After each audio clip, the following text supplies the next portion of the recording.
the UN has such tremendous potential, not living up to its potential. There is such tremendous potential, but it is not living up. When do you see the United Nations solving problems? They don't.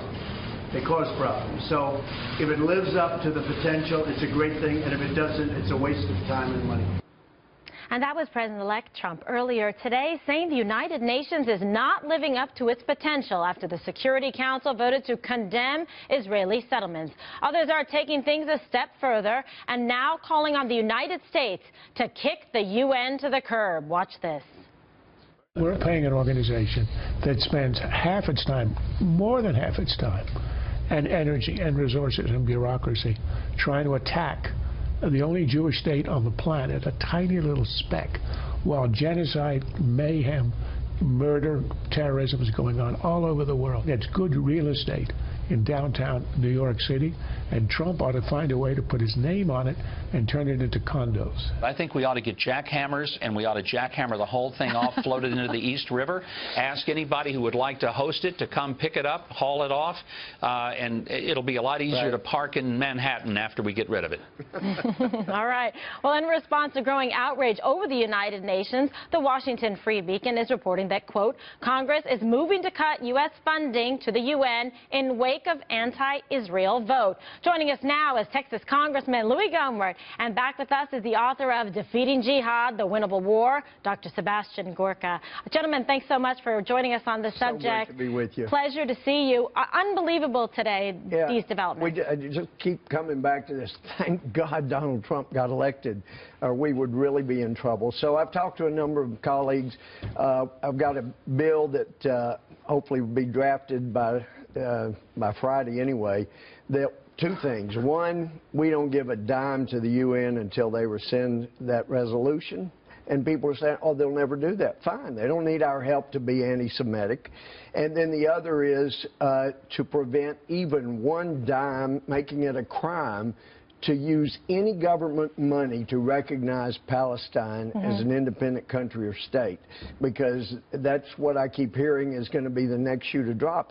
This administration, Kimberly, it reminds me of one of my elementary school teachers. Out of 6 teachers, 1 loved bullies, and she always supported the bullies over the victims.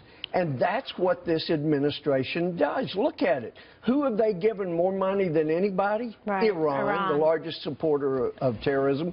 And then you look at who they're supporting in this. The Palestinians that have wreaked havoc. And as people have said over and over, there's only one place where Muslims have complete freedom in the Middle East, and it's Israel. So they're our friends, and this is an outrage, but it is so consistent with this. And, you know, these guys, you listen to Kerry, he lied when he talked about Genghis Khan. He lied when he threw somebody else's medals over in the White House. He's lied over and over again.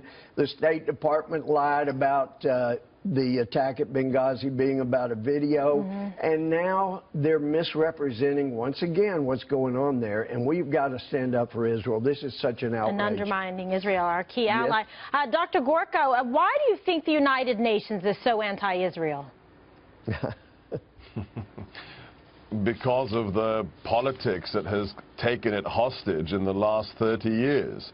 Look, the UN made sense when it was created in San Francisco in 1945 after 60 million people were killed in World War II.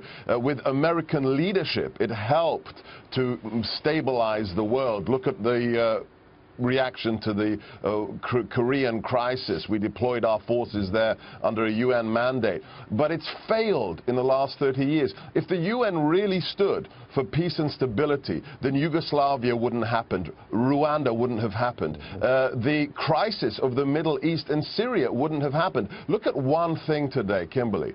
We now have 65 million refugees in the world. That's more than we had after World War II ended in 1945.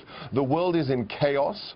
The UN should be doing something about it because it isn't being led by the values of the founding of this republic, by the White House.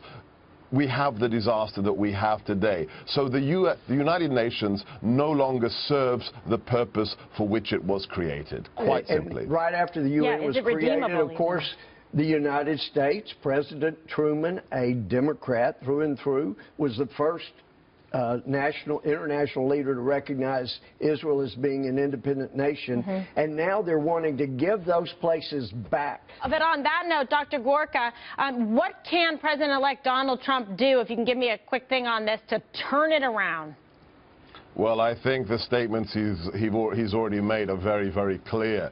The UN as an institution will not be favored by the White House after January the 20th. Remember, we are the largest funder of this institution. Without our money, it simply cannot function. And the 10 nations that were behind this, outside of the current administration, will suffer, whether it is bilaterally, economically, or diplomatically. They will pay a price, and they should pay a price for basically what is a modern version of anti-Semitism.